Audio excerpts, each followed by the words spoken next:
ہمارا کل بھی یہی عقیدہ تھا، آج بھی یہی عقیدہ ہے، اور صبح قیامت تک انشاءاللہ یہی عقیدہ رہے گا کہ حقیقی مددگار صرف اللہ تعالیٰ ہے۔ اللہ کے علاوہ کوئی کسی کی ذرہ برابر بھی مدد نہیں کر سکتا۔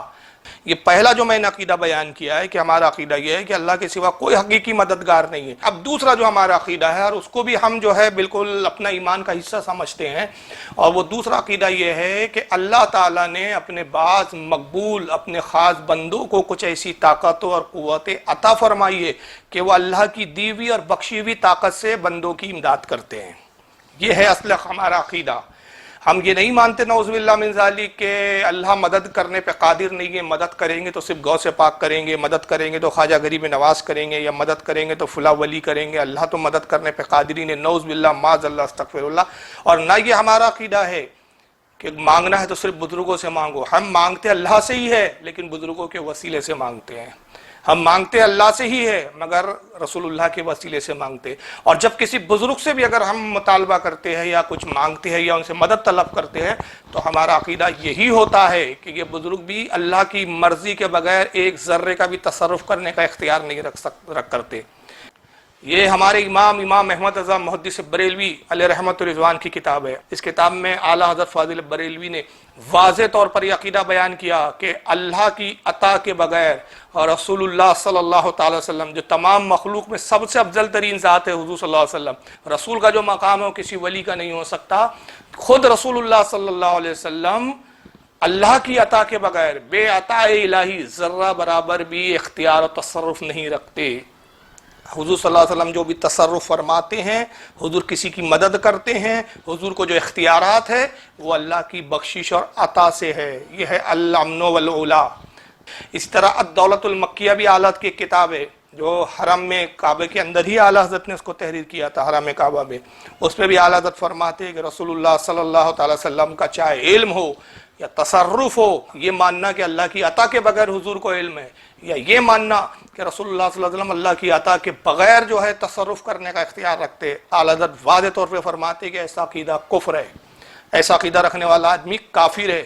یقیناً ہم مانتے ہیں کہ رسول اللہ صاحب اختیار ہے۔ ہم یہ بھی مانتے ہیں کہ رسول اللہ صلی اللہ علیہ وسلم کو اللہ تعالیٰ نے ما کان و ما یکون کا علم دیا ہے، جو ہو چکا اور جو ہونے والا ہے، مگر یہ سارے علوم اور سارے تصرفات اللہ کی عطا سے ہے۔ اللہ کی عطا کے بغیر حضور صلی اللہ علیہ وسلم ذرہ برابر بھی علم نہیں رکھتے، حضور صلی اللہ علیہ وسلم اللہ کی عطا کے بغیر ذرہ برابر بھی تصرف کرنے کا اختیار نہیں رکھتے۔ آئیے میں آپ کو قرآن عظیم کی ایک دلیل دیتا چلتا ہوں۔ قرآن عظیم کا پارہ نمبر 3 ہے، سورہ آل عمران ہے، آیت نمبر 150 ہے۔ اللہ رب العزت حضرت عیسیٰ علیہ السلام کا جملہ نقل فرماتا ہے، ارشاد ربانی ہے کہ حضرت عیسیٰ کہتے ہیں انی اخلق لکم من الطین کحیات الطیر فانفخ فیہ فیکون طیرا باذن اللہ، کہ حضرت عیسیٰ علیہ السلام کہتے ہیں کہ اے لوگو، میں تمہارے لیے مٹی سے پرند کی مورت بناتا ہوں، یعنی ایک مٹی کا میں پرندہ بناتا ہوں، اور پھر کیا کرتا ہوں، پھر میں اس میں پھونک مارتا ہوں تو وہ فوراً زندہ ہو جاتا ہے، ایک زندہ پرندہ بن جاتا ہے۔ اور حضرت عیسیٰ علیہ السلام آگے پھر فرماتے وَأَبْرِئُ الْأَكْمَحَ وَالْأَبْرَصَ وَأُحْيِي الْمَوْتَى بِإِذْنِ اللَّهِ، حضرت عیسیٰ کہتے ہیں کہ میں شفا دیتا ہوں مادرزاد اندھوں کو، وہ اندھے جو پیدائشی اندھے ہیں، جو ماں پیٹ سے اندھے پیدا ہوئے، حضرت عیسیٰ فرماتے میں ان کو جو ہے شفا دیتا ہوں، میں ان کو شفا بخشتا ہوں، ان کی بینائی ان کی لوٹا دیتا ہوں، ان کی آنکھوں کو روشن کر دیتا ہوں۔ پھر آگے حضرت عیسیٰ علیہ السلام فرماتے ہیں کہ میں کوڑیوں کو اچھا کرتا ہوں، صرف اندھوں کو نہیں بلکہ جو کوڑ کے مریض ہیں ان کو بھی اچھا کرتا ہوں، وَأُحْيِي الْمَوْتَى بِإِذْنِ اللَّهِ، اور جو مردہ ہے ان کو میں زندہ کرتا ہوں، مگر کیسے؟ بِإِذْنِ اللَّهِ، اللہ کے حکم سے، اللہ کی عطا سے۔ اور یہی عقیدہ اہل سنت بریلی مکتب فکر کا ہے کہ انبیاء اگر مردے جلاتے ہیں تو یہ اختیار تو اللہ نے دیا مگر یہ اللہ کی عطا ہے، یہ ان کی ذاتی وہ تصرف نہیں ہے۔ اگر وہ کسی مادرزاد اندھے کو بینا کرتے ہیں تو یہ اللہ کی عطا کردہ طاقت سے کرتے ہیں۔ تو ہمارا بھی تو یہی عقیدہ ہے کہ چاہے کوئی اللہ کا ولی ہو چاہے نبی ہو، اگر ان سے ہم مانگے تو وہ دیتے ضرور ہے مگر اللہ کی عطا سے دیتے ہیں۔ تو یہ عقیدہ ہمارا الحمدللہ قرآن کے عقیدے کے مطابق ہے، قرآن سے ذرہ برابر بھی ہمارا عقیدہ اس کے مخالف نہیں ہے۔ آئیے اب صحیح بخاری سے ایک حدیث دیکھ لیں گے۔ صحیح بخاری اس وقت میرے ہاتھ میں ہے، صحیح بخاری کتاب العلم، باب حفظ العلم، حدیث نمبر 119۔ امام بخاری رحمۃ اللہ علیہ نقل کرتے ہیں عن ابی ہریرہ قال قلت یا رسول اللہ صلی اللہ علیہ وسلم انی اسمع منک حدیثا کثیرا انسا۔ حضرت ابو ہریرہ کہتے ہیں کہ میں نے رسول اللہ صلی اللہ تعالی وسلم سے عرض کیا کہ اللہ کے نبی میں آپ سے بہت زیادہ حدیثیں سنتا ہوں لیکن وہ ساری حدیثیں میں بھول جاتا ہوں، یعنی یادداشت ان کی اس وقت بہت کمزور تھی ابو ہریرہ کی۔ کہتے ہیں یا رسول اللہ میں آپ سے حدیث تو بڑی کثیر سنتا ہوں لیکن حضور میں ان حدیثوں کو بھول جاتا ہوں۔ قال ابسط رداءک، اللہ کے نبی صلی اللہ علیہ وسلم نے ارشاد فرمایا ابو ہریرہ اپنی چادر کو پھیلاؤ، جو چادر وہ پہنے ہوئے تھے سرکار نے کہا اس چادر کو پھیلا دو۔ فبسطتہ، اور جب وہ کہتے ہیں کہ میں نے چادر پھیلائی، قال فغرف بیدیہ، تو ابو ہریرہ کہتے ہیں کہ اللہ کے نبی صلی اللہ علیہ وسلم نے اپنے دست مبارک سے لیا اور کوئی شے جیسے میری چادر میں ڈالی، وہ جو چیز ڈالی وہ دکھ نہیں رہی تھی مگر حضور صلی اللہ علیہ وسلم نے اپنے دست مبارک سے وہ میری چادر میں نے چادر پھیلائی، حضور نے وہ چیز کوئی شے اپنے دست مبارک سے میری چادر میں ڈالی۔ ثم قال، پھر اس کے بعد نبی نے فرمایا ضمہ،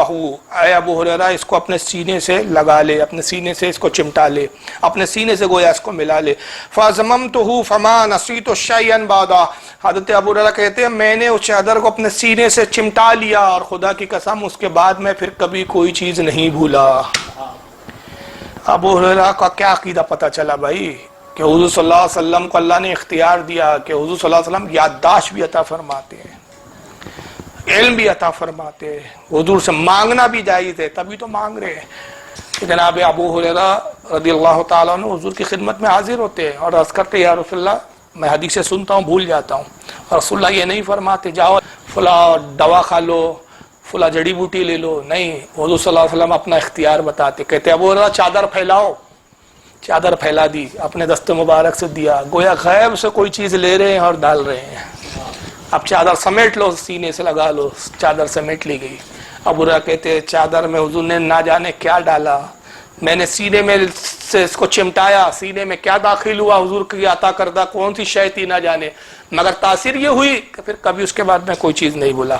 یہ بخاری کے اندر حدیث ہے، پتہ نہیں وہابی جی کو یہ بخاری میں کیوں نہیں ملتی، اللہ جانے یہ بخاری کیا پڑھتے ہیں، بخاری میں صرف رفدین کی حدیثیں پڑھتے ہیں، باقی کچھ دیکھتے نہیں بیچارے۔ پھر اس کو امام مسلم بھی لائے ہیں اپنی صحیح میں کتاب فضائل الصحابہ حدیث نمبر 6291 کے تحت۔ امام ترمذی نے بھی اس کو اپنی سنن میں لایا کتاب المناقب حدیث نمبر 3834 کے تحت، یعنی بخاری مسلم ترمذی یہ تین تو سیاہ ستہ کی کتابیں ہیں، یہ تین کتابوں میں تو کم سے کم یہ حدیث موجود ہے، مگر وہابی جی کی نظر سے حدیثیں نہیں گزریں گی۔ امام ابو یعلا بھی لائے ہیں اس کو المسند میں جلد نمبر 11 صفحہ 121 حدیث نمبر 6248۔ امام طبرانی بھی لائے ہیں معجم الاوسط جلد 1 صفحہ 375 حدیث نمبر 811۔ امام حیثمی بھی لائے ہیں اس کو مجمع الزوائد میں جلد 9 صفحہ 448 حدیث نمبر 15995۔ اب یہاں ہو سکتا ہے کہ کہیں گے نہیں دیکھیں صاحب اگر ابو ہریرہ نے مانگا تو حضور حیات تھے تو دعا کے لیے کہا نا، اب رسول اللہ نے دعا کر دی، بات اس میں کون سا حضور کا اختیار آ گیا صاحب، حضور حیات تھے تو حضور سے مانگا، مرنے کے بعد نہیں مانگ سکتے، وصال کے بعد نہیں مانگ سکتے، تم تو یار ولیوں کے مرنے کے بعد مانگنے چلے جاتے ہو، مردہ کوئی کسی کو فائدہ نہیں پہنچا سکتا۔ تو آئیے ذرا آپ کو آپ کے گھر تک پہنچا دوں، دیکھ لیجئے یہ 5ویں جلد ہے ابن ابی شیبہ کی، اور پھر یہ حدیث کتنی کتابوں میں ہے آگے انشاءاللہ میں بات کروں گا اس پر۔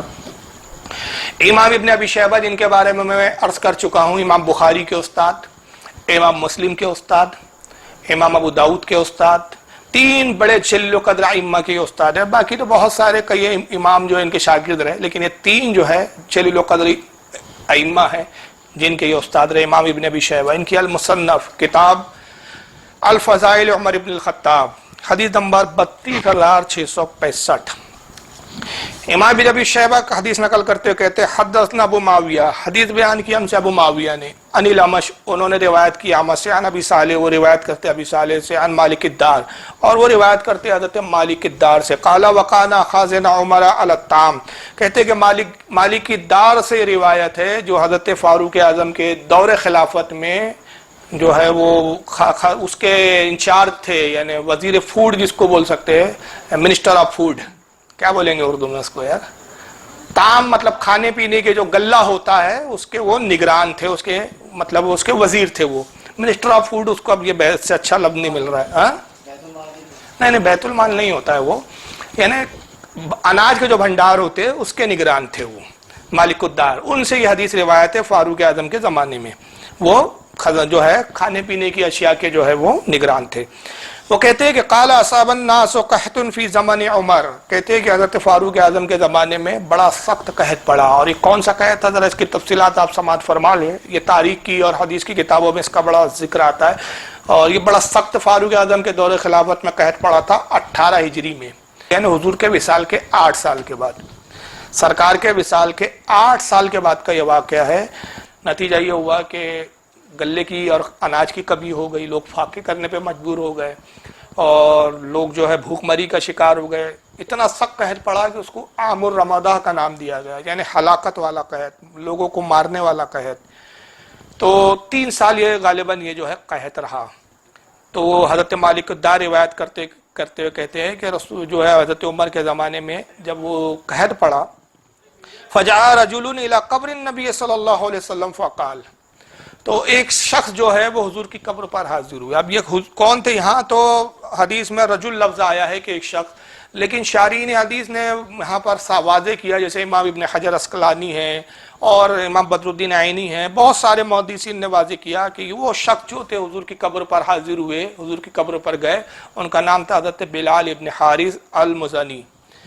تو صحابہ کا زمانہ ہے، فاروق اعظم کا زمانہ ہے، بڑے بڑے صحابہ کرام موجود ہے اس وقت۔ یہ صحابی رسول حضرت بلال ابن حارث المزنی یہ رسول اللہ کے روضے پر جاتے ہیں۔ فقال یا رسول اللہ، اور حضور کے روضے پہ جا کے حضور کو عرض کر کے کہتے یا رسول اللہ، اے اللہ کے رسول، استسقی لامتی کا فانہم قد ہلکوا، اے اللہ کے نبی اپنی امت کو پانی عطا کیجئے، دیکھیے آپ کی امت ہلاک ہو رہی ہے، تباہ ہو رہی ہے۔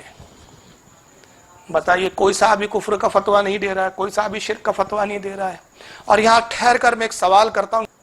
کیا یہ 3 سال جو قحط پڑا کسی صحابی نے اللہ سے دعا نہیں کی ہوں گی؟ بولیے بھائی، کی ہوں گی کہ نہیں کی ہوں گی؟ مگر دعائیں قبول نہیں ہوئی صاحب، اللہ کی بارگاہ میں تو سب نے دعائیں کی ہوں گی، نماز استسقاء بھی پڑھی گئی ہوں گی، مگر رب تبارک و تعالیٰ اس واقعے کے ذریعے بتانا چاہتا تھا کہ تم دعائیں تو کر رہے ہو، مگر تمہاری دعا اس وقت تک میں قبول نہیں کرتا جب تک میرے محبوب بھی تمہارے لیے اپنے ہاتھوں کو نہ اٹھا دے، میرے محبوب کی بھی شفاعت اور سفارش اس دعا میں شامل نہ ہو جائے۔ یہ بتانا یہ مقصود تھا، یہ حکمت الہی تھی۔ کیا صحابہ نے 3 سال دعا نہیں کی؟ یقیناً کی، مگر بارش نہیں ہوئی۔ اور اس کے بعد جب یہ صحابی گئے پر جانے کا کہا یا رسول اللہ، یعنی یہاں ایک بات یہ بھی پتہ چلی کہ وصال کے بعد یا سے بھی خطاب کرنا جائز ہے، جیسا کہ کہتے ہیں کہ صاحب زندے کو یا کہیے، جو انتقال کر گئے ان کو یا مت کہیے، یہاں وہ یا رسول اللہ کہہ رہے، یا رسول اللہ استسقی لامتی کا فانہم قد ہلکوا، اے اللہ کے نبی صلی اللہ تعالی وسلم اپنی امت کو پانی عطا کیجئے، اپنی امت کو پانی دیجئے۔ کیوں؟ فانہم قد ہلکوا، دیکھ نہیں رہے ہیں کہ آپ کی امت تباہ اور ہلاک ہو رہی ہے۔ فَأَتَى الرَّجُلَ فِي الْمَنَامِ فَقِيلَ لَهُ، اور وہ جب حضرت بلال ابن حارث گھر لوٹ آئے اور سو گئے، یہ دعا کر حضور کے روضے پہ دعا کی، حضور سے التجا کی، استغاثہ کیا، گھر آئے سو گئے، تو حضور صلی اللہ علیہ وسلم ان کے خواب میں تشریف لائے، اور حضور نے خواب میں آ کے کیا فرمایا؟ اتی عمر فاقرہ السلام، کہا کہ جاؤ عمر کو میری طرف سے سلام کہنا، کیونکہ حضرت عمر بہت پریشان تھے، خلیفہ وقت تھے، سب سے زیادہ تو وہ پریشان تھے کہ بھائی یہ رعایا کا میں کیا مطلب، ان کو کیسے اناج دوں گا میں، ان کو کیسے ان کی زندگی کی حفاظت کی جائیں گی، کیونکہ کھانے کے لیے اناج نہیں ہے، قحط اتنا سخت ہے۔ تو اللہ کے نبی آیا اور کہا کہ پریشان نہ ہو، جاؤ عمر کو میرا سلام کہنا، وَأَخْبِرْهُ أَنَّكُمْ مَسْقِيُونَ، اور عمر کو یہ خبر دے دو کہ بارش تمہیں دی جائیں گی، بارش عطا کی جائیں گی۔ وَقُلْ لَهُ عَلَيْكَ الْقَيْسَ وَعَلَيْكَ الْقَيْسَ، اور جاؤ عمر سے یہ بھی کہنا کہ بردباری اختیار کرے، بردباری اختیار کرے، دانائی اختیار کرے، یہ نصیحت بھی حضور صلی اللہ علیہ وسلم کرتے۔ فَأَتَى عُمَرَ فَأَخْبَرَهُ، وہ شخص یعنی حضرت بلال ابن حارث حضرت عمر کی خدمت میں آئے، اور جو کچھ خواب میں انہوں نے دیکھا تھا وہ حضرت عمر کو بتایا، اس کی خبر دی۔ فَبَكَى عُمَرَ ثُمَّ قَالَ، حضرت عمر یہ خبر سن کر، حضور کی یہ بشارت سن کر رونے لگے۔ ثم قال، پھر اس کے بعد حضرت عمر نے کہا یا ربی لا علو الا ما عززت عنہ، اے پروردگار عالم بے شک تو جانتا ہے کہ میں کوتاہی نہیں کرتا مگر وہ کہ جہاں میں عاجز ہوں، جہاں میرا بس نہ چلے، ورنہ میں اپنی طرف سے تو کوئی کوتاہی نہیں کرتا۔ تو اس کے بعد روایتوں میں آتا ہے کہ پھر صبح جب ہوئی خواب بشارت ہوئی اور حضرت عمر کو انہوں نے خواب کا خبر دی، تو اسی دن پھر اتنی بارش ہوئی کہ پورا مدینہ جل تھل ہو گیا، پھر تو گویا یہ خواب کی صداقت بھی ظاہر ہوئی، اور یہ بڑے بڑے محدثین نے اس کو حدیث کو لکھا، اور پھر حدیث ضعیف بھی نہیں ہے جناب، یہ حدیث بالکل سند کے اعتبار سے صحیح ہے۔ ابن ابی شیبہ کے علاوہ اس کو امام طبری بھی لائے ہیں، دیکھیے تاریخ طبری بھی اس وقت میرے پاس اوریجنل رکھی ہوئی ہے، یہ ہے تاریخ طبری، یہ سب پہلے کے محدثین ہیں، یہ اس وقت کے جب اہل حدیث کا وجود بھی نہیں تھا، غیر مقلد کی جماعت پیدا بھی نہیں ہوئی تھی، اس سے بھی پہلے کے محدثین ہیں۔ امام ابن جریر نے اس کو تاریخ طبری جلد نمبر 2 صفحہ 509 پہ لکھا ہے۔ امام بہقی نے اس کو دلائل النبوت میں لایا، جلد 7 صفحہ 35 حدیث نمبر 3030 کے تحت۔ ابن عساکر نے بھی اس کو لکھا تاریخ دمشق جلد 44 حدیث نمبر صفحہ نمبر 345 پر۔ اس کو امام ابن عبد البر نے الاستیعاب فی معرفت الصحاب جلد نمبر 3 صفحہ 1149 پہ لکھا۔ اس کو امام ابن عصیر نے اپنی الکامل جلد 2 صفحہ 597 پہ لکھا۔ اس کو امام تقی الدین السبکی نے اپنی کتاب شفاء السقام صفحہ نمبر 381 پہ لکھا۔ اس کو امام ابن حجر عسقلانی نے اپنی کتاب الاصابہ فی تمیز الصحابہ جلد 6 صفحہ 164 رجال نمبر 8350 پہ لکھا۔ اس کو امام ابن حجر عسقلانی نے فتح الباری شرح البخاری جلد 2 صفحہ نمبر 575 حدیث نمبر 1010 کے تحت لکھا۔ اور امام ابن حجر عسقلانی نے اس حدیث کو نقل کرنے کے بعد فرمایا اسنادہ صحیح، اس کی سند صحیح ہے۔ امام قسطلانی نے بھی اس کو اپنی کتاب الموہب اللدنیہ جلد 4 صفحہ 276 پہ لکھا۔ حضرت امام سمہودی نے اپنی کتاب وفاء الوفا جلد 4 صفحہ 1374 پہ لکھا۔ اسی حدیث کو امام ابن حجر الحیتمی المکی نے الجوہر المعین صفحہ نمبر 152 پہ لکھا۔ اس کو صاحب کنز العمال نے اپنی کتاب کنز العمال جلد 8 صفحہ 201 حدیث نمبر 23,000 معاف کریں حدیث نمبر 23,530 پہ لکھا۔ امام زرقانی بھی اس کو لائے شرح المواہب جلد 11 صفحہ 150 پر۔ حضرت علامہ شیخ محمد عابد الانصاری انہوں نے اپنی کتاب التوسل صفحہ 71 پر لکھا، اور خود غیر مقلدین نام نہاد اہل حدیثوں کے علامۃ الدہر ابن تیمیہ نے اپنی کتاب اقتضاء الصراط المستقیم صفحہ نمبر 374 پہ لکھا۔ ابن کثیر نے بھی اس کو اپنی کتاب البدایہ والنہایہ جلد 7 صفحہ 205 پر لکھا، اور ابن کثیر بھی اس روایت کو لکھ کر کہتے ہیں ھذا اسنادہ صحیح، اس حدیث کی سند صحیح ہے اور یہ روایت بالکل صحیح ہے۔ آئیے دیکھیے یہ ابن کثیر کی البدایہ اس وقت میرے ہاتھ میں، البدایہ والنہایہ تاریخ پر بڑی عظیم کتاب ہے یہ، اور غیر مقلدین کے تو بہرحال ابن کثیر جو ہے بڑے فیوریٹ اور بڑے مسلم علامہ ہیں۔ حافظ ابن کثیر کی البدایہ والنہایہ اس کی 7ویں نمبر کی جلد ہے، 7ویں جلد ہے، صفحہ نمبر اس کا 43 ہے۔ غزوہ یمامہ واقع ہوا حضرت ابو بکر صدیق کے دور خلافت میں، اور واقعے کا پس منظر مختصر یہ ہے کہ مسلمہ قذاب کر کے ایک شخص پیدا ہوا جس نے حضور ہی کے زمانے میں نبوت کا جھوٹا اعلان کیا، اور اللہ کے نبی صلی اللہ علیہ وسلم نے اس کے قتل کا حکم دے دیا، مگر کہ اس سے پہلے کہ جنگ ہوتی اور مسلمہ مارا جاتا، رسول اللہ صلی اللہ علیہ وسلم کی طبیعت علیل تھی، سرکار جو ہے اسی مرض الموت میں وصال فرماتے، مگر حضرت ابو بکر صدیق جیسے ہی خلیفہ بنے تو یہ پھر جنگ ہوئی غزوہ یمامہ جس کا نام ہے۔ چنانچہ خالد ابن ولید اور حضرت حذیفہ بڑے بڑے جلیل القدر صحابہ مسلمہ قذاب کی سے جنگ کرنے کے لیے روانہ ہوئے۔ یہ بڑی تفصیلات ہے۔ ہوا یہ کہ حضرت حذیفہ جو ہے وہ سالار تھے، جب ان کی شہادت ہو گئی جنگ میں، وہ شہید ہو گئے، تو حضرت خالد ابن ولید نے جھنڈا سنبھالا، اور جب جھنڈا سنبھالا تو خالد ابن ولید نے وہاں ایک نعرہ لگایا۔ اب یہ جملے ہیں ابن کثیر کے، میں نہیں کہہ رہا ہوں، ابن کثیر صاحب لکھتے ہیں یہاں پر، کہتے ہیں ثم نادا بشعار المسلمین وکان شعارہم یومئذ یا محمد، کہتے ہیں کہ پھر حضرت خالد ابن ولید نے نعرہ بلند کیا، اور وہ نعرہ کیا تھا؟ پھر انہوں نے مسلمانوں کا مروجہ جو اس وقت راج تھا، جو نعرے لگایا کرتے تھے ایسے موقع پہ کہ جب سخت تکلیفیں آ جاتی، وہ نعرہ بلند کیا، اور وہ نعرہ کیا تھا؟ ان دنوں مسلمانوں کا جنگی نعرہ یہ تھا، یا محمدہ یا محمدہ، جس کے معنی ہوتے اے محمد صلی اللہ علیہ وسلم مدد کیجئے ہماری، اے محمد صلی اللہ علیہ وسلم مدد کیجئے ہماری۔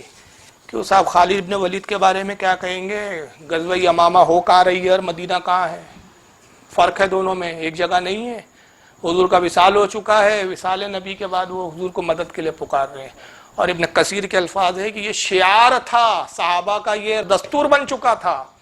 کہ ایسے موقع پر وہ یا محمدہ کا نعرہ لگاتے تھے، یعنی جب تکلیف اور پریشانی آ جاتی ان پر تو یا محمدہ کہتے تھے، اے محمد مدد کیجئے، کیونکہ یا محمدہ جو ہے یہ استعانت کے لیے آیا ہے، اس میں محمدہ کا جو لفظ ہے یا استعانت کے لیے، عرف ندا ہے اس کے اندر، پکار رہے ہیں یا محمدہ یا محمدہ، اور اس میں جو ہا ہے وہ استعانت کے لیے آتا ہے، تو اس کا مطلب یہی ہوتا ہے اے محمد صلی اللہ تعالی وسلم مدد کیجئے ہماری، مدد کیجئے ہماری۔ اور پھر اس کو حافظ ابن جریر طبری نے بھی اس کو اپنی تاریخ طبری میں لکھا، جیسا کہ یہ اس وقت موجود بھی ہے میرے پاس، جلد نمبر اس کی 2 ہے، جلد 2 صفحہ 281 پر ابن طبری نے بھی لکھا ہے اس کو، امام ابن جریر طبری نے۔ ابن الاسیر نے بھی اس کو اپنی الکامل میں جلد 2 صفحہ 221 پر لکھا ہے۔ اور آئیے کتاب میں اور دکھاتا چلوں۔